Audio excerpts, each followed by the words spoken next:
Hello students, welcome to ClassFix IS which is part of ClassFix Academy. So আজিৰ এই ভিডিঅ'ত আমি আলোচনা কৰিম ADRE 3.0 আৰু APSC কম্পাৰিজন অৰ্থাৎ ADRE 3.0 ৰ বাবে আপোনালোকে প্ৰিপাৰেচন কৰিব নে আপোনালোকে APSC CC ৰ কাৰণে প্ৰিপাৰেচন কৰিব কোনটো আপোনালোকৰ কাৰণে ভাল হয় বহুত ষ্টুডেন্ট কনফিউজনত থাকে কেতিয়াবা ADRE ৰ কাৰণে পঢ়ি থাকে কেতিয়াবা APSC ৰ কাৰণে পঢ়ি থাকে কোনটো আপোনাৰ কাৰণে বেষ্ট হ'ব হেতু আমি ডিসকাশন কৰিম আজিৰ এই ভিডিঅ'ত সো ভিডিঅ'টো বহুত বেছি ইম্পৰ্টেন্ট হয় ভিডিঅ'টো প্ৰথমৰ পৰা শেষলৈকে চাব আৰু যদি কিবা কনফিউজন থাকে কিবা ডাউট থাকে কিবা খুদিব লগা থাকে কমেন্ট সেকশনত খুদিব প্ৰতিটো কমেন্ট ৰিপ্লাই কৰি আপোনালোকৰ ডাউট ক্লিয়াৰ কৰি দিয়া হ'ব তাৰ লগতে আপোনালোকক জনাইছো যে আমি ক্লাছফিক্স IS ৰ ফালৰ পৰা এটা নতুন বেচ লঞ্চ কৰিব গৈ আছো APSC CC ৰ বাবে যেটো ফাউন্ডেশন বেচ হয় যাৰ ক্লাস আপোনালোকে 16 আগষ্টৰ পৰা পাব সো ডেফিনেটলি যদি কোনো ষ্টুডেন্ট ইন্টাৰেস্টেড থাকে APSC কাৰণে প্ৰিপাৰেচন চলাম বুলি ভাবি আছে তেনে ক্ষেত্ৰত আমাক কন্টাক্ট কৰিব পাৰিব স্ক্ৰিনত নম্বৰ দিয়া আছে আৰু বেচটো জয়েন কৰিব পাৰিব বা আমাৰ এপ ক্লাছফিক্স একাডেমি আপোনালোকে ইনষ্টল কৰি লৈ খুব ধুনীয়াকৈ প্ৰিপাৰেচন চলাব পাৰিব সো প্ৰথমে আমি আপোনালোকৰ লগত ডিসকাশন কৰিম ADRE 3.0 আৰু APSC কোনটো ভাল হয় ঠিক আছে তাৰ পিছত কেনেকৈ পঢ়িব লাগিব কি কৰিব লাগিব এবিলাক গোটেইখিনি ডিসকাশন কৰা হ'ব সো এই যেটো কম্পাৰিজন ADRE 3.0 আৰু APSC CC সো ADRE যেটো 3.0 আপোনালোকৰ পৰীক্ষা হয় ADRE 3.0 আপোনালোকৰ গ্ৰেড 3 আৰু গ্ৰেড 4 পৰীক্ষা হয় সো গ্ৰেড 4 ৰ লগত APSC ৰ কম্পাৰিজন নহয় ঠিক আছে সো প্ৰথম কথা আপোনালোকৰ ADRE 3.0 ৰ যিসকল ক্যান্ডিডেট গ্ৰেড 4 ৰ কাৰণে প্ৰিপাৰেচন চলাই আছে তেওঁলোকৰ বাবে এই কম্পাৰিজনটো নহয় গ্ৰেড 3 ৰ বাবে এই কম্পাৰিজনটো হয় সো গ্ৰেড 4 এই কম্পাৰিজনৰ পৰা আউট ঠিক আছে সো এতিয়া বাকি থাকিল আমাৰ ADRE 3.0 ৰ গ্ৰেড 3 আৰু APSC ঠিক আছে এতিয়া কোনটো প্ৰিপাৰেচন কৰিব কেইটামান পইণ্ট আমি ৰাখিছো এই পইণ্ট কেইটা এটা এটাকে এনালাইজ কৰিম তেতিয়া আপোনালোকে বুজি পাব যে আপোনালোকৰ কাৰণে কোনটো বেষ্ট হয় ঠিক আছে APSC কাৰণে পঢ়িব নে আপোনালোকে ADRE কাৰণে পঢ়িব এতিয়া APSC CC ৰ কথা মই কৈ আছো কম্বাইন্ড কম্পিটিটিভ এক্সামৰ কথা কৈ আছো যত আপোনালোকৰ ACS APS এনেকুৱা পৰীক্ষাবিলাক হয় মানে সেই পোষ্টৰ বাবে পৰীক্ষাবিলাক হয় মই ডিটেইলছত বুজাই দিম এটা ঠিক আছে তো ফাৰ্স্ট অফ অল আপোনালোকৰ conducting authority so conducting authority বুলি ক'লে আপোনালোকৰ কোনে পৰীক্ষাটো পাতে যেনেকৈ ADRE 3.0 পৰীক্ষাটো পাতে ষ্টেট লেভেল ৰিক্ৰুটমেন্ট কমিছনে পাতে SLRC যাক আমি চমুকৈ কওঁ আৰু APSC অৰ্থাৎ আসাম পাব্লিক সাৰ্ভিস কমিছনে APSC পৰীক্ষাটো পাতে এটা APSC কোনো পৰীক্ষা নহয় বেসিক্যালি APSC এটা অৰ্গানাইজেশন হয় এটা কনস্টিটিউশনাল বডি হয় আসাম পাব্লিক সাৰ্ভিস কমিছন বুলি আমি যাক জানো APSC কি কৰে কেইবাটাও পোষ্টৰ কাৰণে কম্বাইন কৰি পৰীক্ষা পাতে যাৰ নাম হৈছে কম্বাইন কম্পিটিটিভ এক্সাম বহুতে এনেকুৱা কৈ থাকে APSC কাৰণে পঢ়ি আছো APSC কাৰণে পঢ়ি আছো সো APSC বেসিক্যালি নহয় APSC হৈছে এটা অৰ্গানাইজেশন পঢ়াটো আপোনালোকৰ কম্বাইন কম্পিটিটিভ এক্সাম CC ৰ কাৰণে হয় ঠিক আছে তেনেকুৱা APSC ইঞ্জিনিয়াৰিং সাৰ্ভিসৰ কাৰণে পৰীক্ষা পাতে APSC বেলেগ বেলেগ ডিপাৰ্টমেন্টৰ কাৰণে পৰীক্ষা পাতে সো মই যেটো কম্পাৰিজন কৰি আছো হেতু হৈছে আমাৰ CC কম্বাইন কম্পিটিটিভ এক্সাম যত আপোনালোকৰ ACS APS ৰ পোষ্ট বিলাক থাকে ঠিক আছে অলৰাইট সো পাৰপাস কি হয় পাৰপাস হৈছে যে আমাৰ recruitment to various Assam government departments so যেতিয়া আমি ADRE পৰীক্ষা দিও তেতিয়া আমি অসম চৰকাৰৰ বিভিন্ন বিভাগত আমাক ৰিক্ৰুটমেন্ট দিয়া হয় ঠিক আছে ঠিক একেদৰে যেতিয়া আমি APSC ৰ পৰীক্ষা দিও কম্বাইন কম্পিটিটিভ এক্সামৰ আমাৰ ক্ৰ্যাক হয় বা আমি ক্লিয়াৰ কৰো তেতিয়া আমি recruitment to civil service and allied সাৰ্ভিসত আমি কাম কৰিব লাগে সো সিভিল সাৰ্ভিসত যেনেকৈ Assam civil service Assam police service বা এলাইড সাৰ্ভিসত যেনেকৈ আপোনালোকৰ DTO পাব আপোনালোকে ঠিক আছে তাৰপিছত টেক্সেশনত পাব সো এনেকুৱা বিভিন্ন এলাইড সাৰ্ভিসত আপোনালোকে কাম কৰিব লাগিব ঠিক আছে সো পোষ্ট কি হয় এটো বহুত বেছি ইম্পৰ্টেন্ট চাওক আপোনালোকে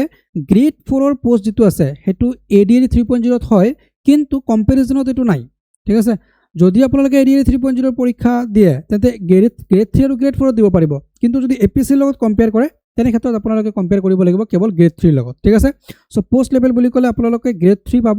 ওকে গ্ৰেড 3 পোষ্টত আপোনালোকে জয়েন হ'ব পাৰিব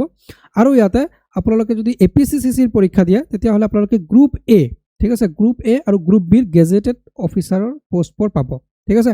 আৰু এনেকুৱা কথা নহয় যে আপোনালোকে ADRE পৰীক্ষা দি এই গ্ৰুপ এৰ পোষ্ট পাব নোৱাৰে আপোনালোকে পাব পাৰিব সাৰ্টেন কন্ডিশনত আপোনালোকে প্ৰমোশনত পাব কিন্তু তাতে বহুত সময় লাগিব কিন্তু APSC ৰ পৰীক্ষা যেতিয়া আপোনালোকে দিব APSC মানে কোৱালিফাই কৰিব CC পৰীক্ষা কোৱালিফাই কৰিব তেতিয়া আপোনালোকৰ joining as a group A officer হ'ব বা গ্ৰুপ B অফিচাৰ হ'ব ঠিক আছে অলৰাইট জব প্ৰফাইলত আপোনালোকে ইয়াতে ক্লাৰিকেল পোষ্টত কাম কৰিব লাগিব টেকনিকেল পোষ্টত কাম কৰিব লাগিব এছিষ্টেণ্ট অপাৰেটৰ হিচাপে কাম কৰিব লগা হ'ব পাৰে আৰু গ্ৰেড 4ত আপোনালোকে পিয়ন আৰু ড্ৰাইভাৰত কাম কৰিব লগা হ'ব পাৰে ঠিক আছে এটসেট্ৰাৰো বহুত পোষ্ট আছে ইয়াতে ঠিক আছে কিন্তু আপোনালোকে যেতিয়া APSC CCE দিব তেতিয়া আপোনালোকৰ পোষ্ট হ'ব ACS ওকে আপোনালোকে ACS পোষ্টটো পাব মানে ACS সবে নাপায় APSC CCE ক্লিয়াৰ কৰাৰ পিছত ৰেংক হিচাপে ACS পাব পাৰে আপুনি APS পাব পাৰে আপোনাৰ প্ৰিফাৰেন্সৰ কথা থাকে ইয়াতে তাৰপিছত আসাম ফাইনেন্স সাৰ্ভিসত আপোনালোকে কাম কৰিব পাৰে আপোনালোকৰ লেবৰ অফিচাৰ হিচাপে কাম কৰিব লগা হ'ব পাৰে টেক্স অফিচাৰ হিচাপে কাম কৰিব লগা হ'ব পাৰে BDO হিচাপে কাম কৰিব লগা হ'ব পাৰে DTO হিচাপে কাম কৰিব লগা হ'ব পাৰে সাৰ্কেল অফিচাৰ হিচাপে কাম কৰিব লগা হ'ব পাৰে সো এনেকুৱা পোষ্ট বিলাক আপোনালোকে পাব APSC CCE ঠিক আছে এতিয়া স্যালাৰি which is also important so salary to matter কৰে বহুতৰে ক্ষেত্ৰত সো গতিকে স্যালাৰিৰ কম্পাৰিজনটো দৰকাৰী হয় সো যদি আপোনালোকে ADRE 3.0 ত জয়েন কৰে তেনে ক্ষেত্ৰত আপোনালোকে 18000 ৰ পৰা 60000 লৈকে পাৰ মান্থ পাব সো প্ৰথমে আপোনালোকে জয়েনিং কৰাৰ লগে লগে 60000 মান নাপায় ঠিক আছে আপোনালোকৰ ষ্টাৰ্টিং স্যালাৰি ধৰক বৰ্তমান 7 পে কমিশন চলি আছে 8 পে কমিশন যেতিয়া আপোনালোকে পাব তেতিয়া ধৰক আপোনালোকৰ ষ্টাৰ্টিং স্যালাৰি 35 ৰ পৰা 38 মানৰ পৰা ষ্টাৰ্ট হৈ যাব আপোনালোকৰ ADRE পোষ্ট বিলাকত ঠিক আছে কিন্তু আপোনালোকে যেতিয়া APSC CCE মানে পোষ্ট পাব বা APSC CCE কোৱালিফাই কৰি আপোনালোকে পোষ্ট পাব আপোনালোকৰ মিনিমাম স্যালাৰি 40 ৰ পৰা ষ্টাৰ্ট হৈ যাব ঠিক আছে বা 38 ৰ পৰা বা 40 ৰ পৰা ষ্টাৰ্ট হৈ যাব তেনেকুৱা 8 পে কমিশন অহাৰ পিছৰ পৰা ঠিক আছে সো এনেকুৱা আপ টু আপোনালোকৰ স্যালাৰি 1,10,000 লৈকে যাব পাৰে বা ইয়াতকে বেছি আপোনালোকে পাব স্যালাৰিৰ লগত আপোনালোকৰ ADRE 3.0 ত যদি আপোনালোকে পায় বা ADRE পোষ্ট বিলাক যদি পায় এক্সট্ৰা বেনিফিট আপোনালোকৰ কম থাকিব এজ কম্পাৰেটিভলি যদি আমি কম্পেয়াৰ কৰো CCE ৰ ক্ষেত্ৰত ঠিক আছে বা ACS ৰ ক্ষেত্ৰত ঠিক আছে তাৰ পিছত পে লেভেল 1 to 7 থাকিব আৰু হাই পে লেভেল থাকিব আপোনালোকৰ গেজেটেড অফিচাৰৰ পে লেভেল আপোনালোকে পাব ঠিক আছে প্ৰমোশন আপোনালোকৰ ADRE ৰ ক্ষেত্ৰত প্ৰমোশনটো মডাৰেট লেভেলত হয় বহুত স্লো প্ৰমোশন হয় মানে যেটো পোষ্টত আপোনালোকে জয়েনিং হ'ব 7-10 বছৰ পিছত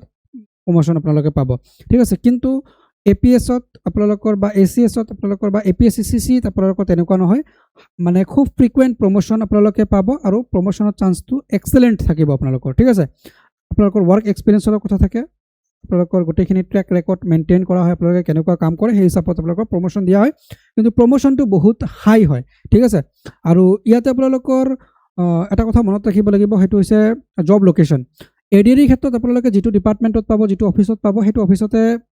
হয়তো আপোনালোকক বহুত দিন কাম কৰিব লগা হ'ব পাৰে হয় না 10 বছৰ 15 বছৰ 20 বছৰ এনেকুৱা হ'ব পাৰে গোটেই জীৱন আপোনালোকে কাম কৰিব লাগিব হেতু অফিসত কিন্তু APSC বা আপোনালোকৰ APSC CCE ৰ ক্ষেত্ৰত তেনেকুৱা নহয় আপোনালোকৰ জব লোকেশনটো ভেৰি হৈ থাকিব মানে পোষ্টবোৰ আপোনালোকৰ বহুত মানে ট্ৰান্সফাৰেবল হয় ঠিক আছে সোশ্যাল স্ট্যাটাস অবভিয়াসলি আপোনালোকে জানে ADRE সোশ্যাল স্ট্যাটাস ভাল গুড বুলি আমি ক'ব পাৰি কিন্তু যদি APSC CCE কোৱালিফাই কৰে যিবিলাক পোষ্ট আপোনালোকে পাব তাতে সোশ্যাল স্ট্যাটাসটো বহুত বেছি হাই হ'ব ঠিক আছে তাতে আপোনালোকে বহুত ৰেসপেক্ট পাব ঠিক আছে এটো মানে এটা সাইকোলজি হয় আৰু যেনেকৈ ধৰক একচুয়ালি সবকে সমানে চাব লাগে সবকে সমান সম্মান কৰিব লাগে কিন্তু তথাপি আপোনালোকে যদি APSC CCE ৰ পোষ্টবোৰ পায় আপোনালোকে ডেফিনেটলি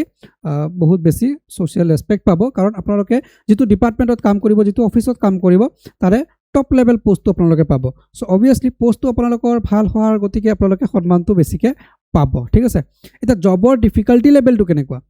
আপোনালোকে কিমান ডিফিকাল্ট কাম কৰিব লাগিব সো ADRE যদি আপোনালোকে জব পায় গ্ৰেড 3 লেভেলত বহুত বেছি ডিফিকাল্ট কাম আপোনালোকে কৰিব নালাগে কেইটামান পোষ্টত আপোনালোকৰ অলপ ডিফিকাল্ট কাম হয় যেনেকৈ একাউন্টেন্ট পোষ্টত যদি পায় তেতিয়া আপোনালোকৰ অলপ ডিফিকাল্ট হয় অডিট অফিচাৰ হিচাপে যদি পায় তেতিয়া অলপ ডিফিকাল্ট হয় বাকি এনে মডাৰেট লেভেলৰ কাম কৰিব লাগিব কিন্তু যদি আপোনালোকে APSC CCE কোৱালিফাই কৰে তেন্তে আপোনালোকৰ হাই বা ভেৰি হাই লেভেলৰ আপোনালোকে কাম কৰিব লাগিব বা ডিফিকাল্টি লেভেলটো ভেৰি হাই লেভেলৰ হ'ব আপোনালোকে প্ৰতিটো ষ্টেপতে ভাবি চিন্তি কাম কৰিব লাগিব একৰ্ডিং টু কনস্টিটিউশন কাম কৰিব লাগিব আপোনালোকে ইয়াতে ভুল কৰিব নোৱাৰে ঠিক আছে তেনেকুৱা তাৰ পিছত কম্পিটিশন যদি আমি পৰীক্ষাৰ পাৰ্সপেক্টিভত চাও ADRE ত কম্পিটিশনটো বহুত হাই কাৰণ আপোনালোকে জানে 13 লাখ মান ক্যান্ডিডেট পৰীক্ষা দিছে ADRE 2.0 3.0 তো তেনেকুৱাই পৰীক্ষা দিব আৰু যদি APSC ৰ কথা আপোনালোকে চাই APSC তো তেনেকুৱাই 78টা পোষ্ট এইবাৰ আছিল আৰু তাৰ এগেইনষ্টত পৰীক্ষা দিছে 2.5 লাখ মান 2.5 লাখ ক্যান্ডিডেট পৰীক্ষা দিছে সো বহুত বেছি হাই কম্পিটিশন সো দুটাতে কম্পিটিশন হাই পাব কিন্তু APSC CCE ত আৰু কম্পিটিশনটো বহুত বেছি বাঢ়ি যায় কাৰণ পোষ্টৰ সংখ্যা বহুত বেছি কম থাকে ঠিক আছে তাৰ পিছত এডুকেশনাল কোৱালিফিকেশন সো যদি আমি গ্ৰেড 4 ৰ কথাটো বাদ দিও আৰু গ্ৰেড 3 কথা আলোচনা কৰোঁ তেনে ক্ষেত্ৰত আমি প্ৰায় সেম বুলি আমি ক'ব লাগে কোৱালিফিকেশ্যন ইয়াতে আপোনালোকৰ গ্ৰেজুৱেট হ'ব লাগিব আপোনালোকে APSC দিবলৈ হ'লেও গ্ৰেজুৱেট হ'ব লাগিব গ্ৰেড 3 পৰীক্ষা দিবলৈ হ'লেও গ্ৰেজুৱেট হ'ব লাগিব কিন্তু হায়াৰ ছেকেণ্ডাৰী পাছ কৰিলেও গ্ৰেড 3 পৰীক্ষাটো দিব পাৰে ঠিক আছে কিন্তু আপোনালোকে যদি ভাল পোষ্টবোৰ পাব বিচাৰে ADRE 3.0 হওক বা ADRE ভাল পোষ্টবিলাক পাব বিচাৰে তেনে ক্ষেত্ৰত আপোনালোকে ডেফিনেটলি গ্ৰেজুৱেশ্যন ক্লিয়াৰ কৰিব লাগিব গ্ৰেজুৱেশ্যন উইথ কম্পিউটাৰৰ পোষ্টবিলাক ভাল আছে গ্ৰেজুৱেশ্যন উইদাউট কম্পিউটাৰৰ পোষ্টবিলাক ভাল আছে ঠিক আছে তো যি কি নহওক আপোনালোকে গ্ৰেজুৱেশ্যন হ'ব লাগিব বা গ্ৰেজুৱেট হ'ব লাগিব যিকোনো সাবজেক্টতে আপোনালোকে গ্ৰেজুৱেশ্যন ক্লিয়াৰ কৰিব পাৰে আপোনালোকে আৰ্টছৰ হ'ব পাৰে সায়েন্সৰ হ'ব পাৰে কমাৰ্চৰ হ'ব পাৰে ইঞ্জিনিয়াৰিং বেকগ্ৰাউণ্ডৰ হ'ব পাৰে মেডিকেল বেকগ্ৰাউণ্ডৰ হ'ব পাৰে আপোনালোকে APSCও দিব পাৰিব ADREও দিব পাৰিব ঠিক আছে এজ লিমিট যদি আমি চাওঁ তেন্তে 18 পৰা 40 বছৰলৈকে ইউজুৱেল হয় তাৰপিছত ইয়াতে এজ ৰিলেক্সেশ্যনো থাকে কেটেগৰী হিচাপে ঠিক একেদৰে আপোনালোকৰ যদি APSCৰ কথা আলোচনা কৰোঁ আমি 21 বছৰৰ পৰা 38 ইয়াৰ্ছলৈকে দিব পাৰে কেটেগৰী হিচাপে এজ ৰিলেক্সেশ্যন থাকে এটেম্পটৰ লিমিট বাৰু APSCৰ ক্ষেত্ৰত নাই ঠিক আছে সো এতিয়া চাওক আপোনালোকে যিসকল ক্যান্ডিডেট 18ৰ পৰা ধৰক 21 বছৰলৈকে আছে তেওঁলোকেতো APSC দিবই নোৱাৰিব কিন্তু প্ৰিপাৰেচন কৰিব পাৰিব ঠিক আছে সো প্ৰিপাৰেচন চলাব পাৰিব ধুনীয়াকে ADRE দিব পাৰিব তাৰ পৰৱৰ্তী যেতিয়া বয়সটো হ'ব তেতিয়া APSC দিব পাৰিব ঠিক আছে exam stages so basically exam কেনেকুৱা লেভেলৰ হয় সো ADRE যেটো এক্সাম পাতে হেতু বেসিক্যালি তিনটা লেভেলত হয় তিনটা বুলি ক'লে গ্ৰেড 3 গ্ৰেড 4ৰ বেলেগ বেলেগ হয় অলপ আৰু মানে যেনেকৈ ৰিটেন তাৰপিছত স্কিল ফাইবা ঠিক আছে এতিয়া গ্ৰেড 3 যেহেতু আমি কম্পেৰিজন কৰি আছো ৰিটেন দিব লাগিব তাৰপিছত স্কিল টেষ্ট দিব লাগিব আৰু ডকুমেন্ট ভেৰিফিকেশ্যন এটো পৰীক্ষা নহয় বাৰু ডকুমেন্ট ভেৰিফিকেশ্যন হয় মানে ৰিটেন দিব লাগিব তাৰপিছত স্কিল টেষ্ট দিব লাগিব ডকুমেন্ট ভেৰিফিকেশ্যন হ'ব ঠিক আছে তাৰপিছত যদি APSC CCৰ পৰীক্ষা দিম বুলি কোনবা ষ্টুডেণ্টে ভাবি আছে তেওঁলোকে তিনটা লেভেল কোৱালিফাই কৰিব লাগিব প্ৰিলিমছ কোৱালিফাই কৰিব লাগিব প্ৰিলিমছ কোৱালিফাই কৰিলে মেন্স দিব পাৰিব মেন্সৰ আকৌ ডেসক্ৰিপটিভ লিখিব লাগিব মেন্স কোৱালিফাই কৰিলে ইন্টাৰভিউ যাব আৰু মেন্স আৰু ইন্টাৰভিউৰ মাৰ্ক দুটা এড কৰি কিনে ফাইনাল মেৰিট লিষ্টটো বনোৱা হ'ব সো এনেকে APSC পৰীক্ষাটো পাতে সো এতিয়া কোনবা ষ্টুডেণ্ট যদি ভাবি আছে যে মোক সোনকালে জব এটা লাগে আৰু মই সোনকালে সাৰ্ভিসত আহিব বিচাৰিছো মোক এটা জব দৰকাৰ হৈছে মই গভৰ্ণমেণ্ট চাকৰি কৰিম বুলি ভাবি আছে বা খুবেই দৰকাৰ হৈছে তেনে ক্ষেত্ৰত তেওঁৰ বাবে ADRE টো ভাল হয় ঠিক আছে ADRE প্ৰিপাৰেচন কৰাটো ভাল হয় আৰু বহুত এনেকুৱা ক্যান্ডিডেট আমাৰো আছে যে ADRE ক্ৰ্যাক কৰিছে ADRE 1.0 ক্ৰ্যাক কৰিছে ADRE 2.0 ক্ৰ্যাক কৰিছে সো এতিয়া APSC কাৰণে পঢ়ি আছে সো ফাৰ্স্ট অফ অল আপোনালোকে ADRE কাৰণে পঢ়িব পাৰে তাৰ পিছত APSC দিব পাৰে কিন্তু যেতিয়া প্ৰিপাৰেচনৰ পাৰ্সপেক্টিভত যাব হেতুৱে আসল মানে কম্পিটিশনটো আহিব বা আসল মানে হেতু আহিব তো এতিয়া সিলেবাস চাওক ADRE আৰু APSC দুটাৰ সিলেবাস অলমোস্ট সেম কিন্তু কোৱেশ্চনৰ লেভেলটো বেলেগ এতিয়া আপোনালোকে যেতিয়া ADRE প্ৰিপাৰেচন কৰিব তেতিয়া পঢ়িব লাগিব আসাম জিকে ইণ্ডিয়ান জিকে কাৰেন্ট এফেয়াৰ্স ইংলিশ ৰিজনিং ম্যাথমেটিক্স এবিলাক পঢ়িব লাগিব কিন্তু যেতিয়া আপোনালোকে পঢ়িব APSC কাৰণে তেতিয়া ইণ্ডিয়ান পলিটি আহিব ইকোনমি আহিব হিষ্ট্ৰী আহিব জিওগ্ৰাফি আহিব এনভাইৰনমেন্ট আহিব সায়েন্স আহিব ইথিক্স আহিব আসাম কাৰেন্ট এফেয়াৰ্স আহিব চাওক এই ইণ্ডিয়া ৰিলেটেড যিখিনি বস্তু আছে ন এই APSC তো সোমাই আছে আসাম জিকে ৰিলেটেড যিখিনি বস্তু আছে ন ইয়াতে সোমাই আছে কিন্তু যেতিয়া APSC প্ৰিপাৰেচন কৰিব তেতিয়া ইন ডেপথত প্ৰিপাৰেচন কৰিব লাগিব মানে ডিটেইলছত পঢ়িব লাগিব আপুনি গোটেইখিনি বস্তু মানে MCQ লেভেলত কোৱেশ্চন সলভ কৰিব পাৰা হলে নহব আপুনি ডেসক্ৰিপটিভ লিখিব পাৰা হ'ব লাগিব যেতিয়া APSC প্ৰিপাৰেচন চলাব কিন্তু ADRE ক্ষেত্ৰত আপোনালোকে কেৱল MCQ আনসাৰ কৰিব পাৰাকে পঢ়িলে হৈ গল ঠিক আছে সো প্ৰিপাৰেচনৰ ক্ষেত্ৰত যদি মই কওঁ আপোনালোকৰ হাতত যদি সময় আছে যে স্যাৰ আমি সময় দিব পাৰিম দিনত 4 ঘণ্টা 5 ঘণ্টাকে সময় দিব পাৰিম তেন্তে APSC কাৰণে প্ৰিপাৰেচন কৰাটো বহুত বেছি ভাল হয় যদি আপোনালোকে APSC কাৰণে প্ৰিপাৰেচন কৰে আলটিমেটলি ADRE টো তাতে সোমাই যায় মানে এনেকুৱা ক'ব পাৰি যে এটা সাৰ্কেলৰ ভিতৰত আনটো সাৰ্কেল মানে APSC টো ডাঙৰ এটা ভাষ্ট এটা সিলেবাস হয় তাৰে ভিতৰত ADRE টো সৰু এটা পাৰ্ট হয় সো যদি কোনো ক্যান্ডিডেটৰ হাতত সময় আছে দেন মই স্ট্ৰংলি সাজেষ্ট কৰিম APSC কাৰণে পঢ়ক ADRE ক্লিয়াৰ হৈ যাব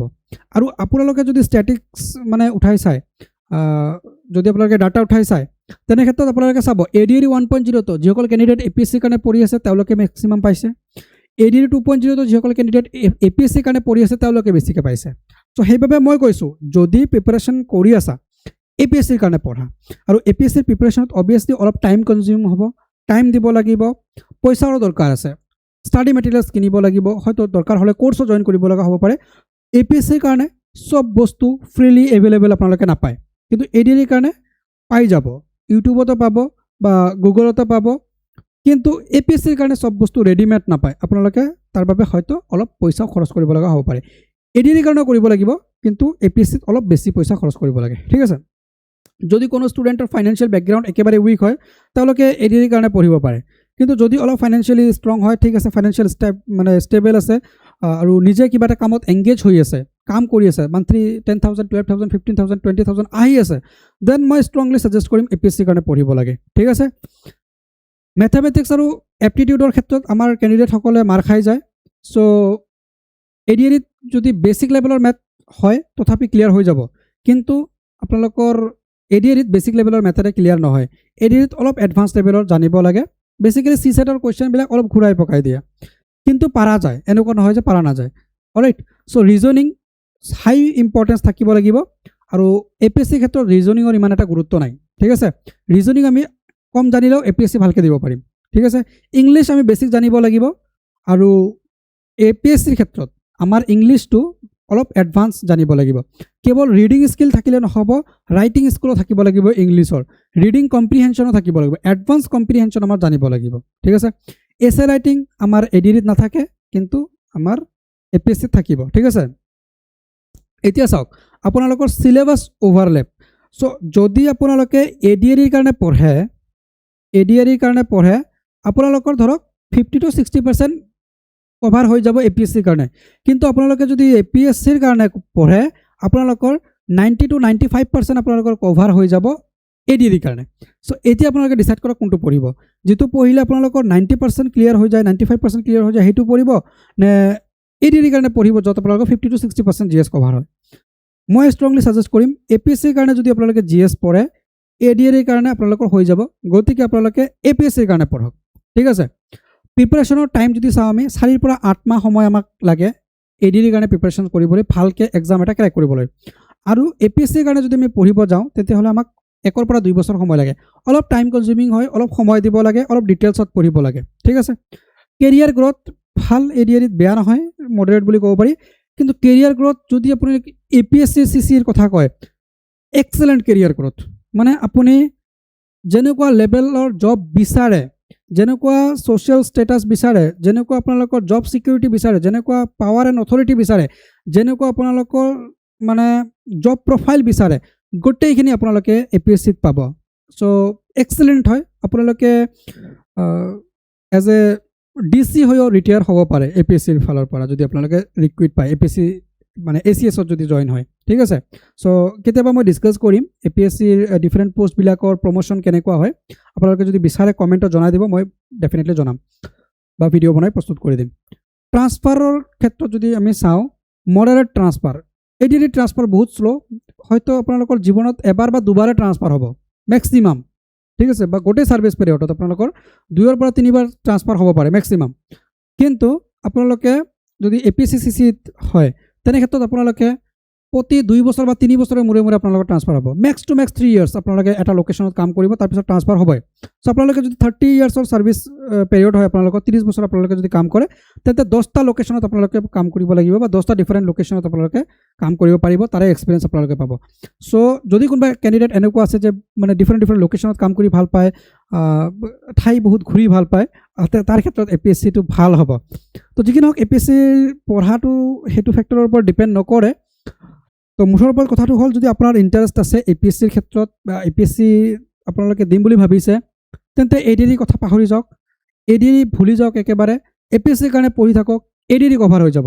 এডিআৰিত জাষ্ট 2 মাহ আগত আপোনালোকে এডিআৰিৰ কাৰণে অলপ প্ৰিপাৰেশ্যন কৰিব বেচিকেলি প্ৰিভিয়াছ ইয়াৰৰ কুৱেশ্যন মক টেষ্ট কেইটামান দিব ধুনীয়াকৈ এডিআৰি ক্লিয়াৰ হৈ যাব কিন্তু এপিএছচি তেনেকৈ নহয় এপিএছচিৰ কাৰণে সময় দিব লাগিব চ' ডেফিনেটলি আপোনালোকে সময় দিব আৰু আপোনালোকে ডেডিকেটেড প্ৰিপাৰেশ্যন চলাব তাৰ কাৰণে আমি আপোনালোকক ডেফিনেটলি হেল্প কৰিম আমাৰ বেটচ অলৰেডি চলি আছে আৰু নতুন বেটচ এটা ষ্টাৰ্ট হ'ব ফাউণ্ডেশ্যন বেটচ যিটো আপোনালোকৰ এপত পাব ক্লাছফিক্স একাডেমি এপটো ইনষ্টল কৰিলে খুব ধুনীয়াকৈ প্ৰিপাৰেশ্যন চলাব পাৰিব চ' এইটো আছিলে কম্পেৰিজন ডেফিনেটলি ভিডিঅ'টো আপোনালোকক যথেষ্টখিনি হেল্প কৰিব কোনটো প্ৰিপাৰেশ্যন কৰিব সেই ক্ষেত্ৰত ডিচিশ্যন এটা ল'বলৈ যদি ভাল লাগিছে লাইক এটা কৰিব চেনেলটো ছাবস্ক্ৰাইব কৰি বেল আইকন প্ৰেছ কৰি ৰাখিব আৰু যদি অলৰেডি ছাবস্ক্ৰাইব কৰা আছে বহুত বহুত ধন্যবাদ বাই বাই টেক কেয়াৰ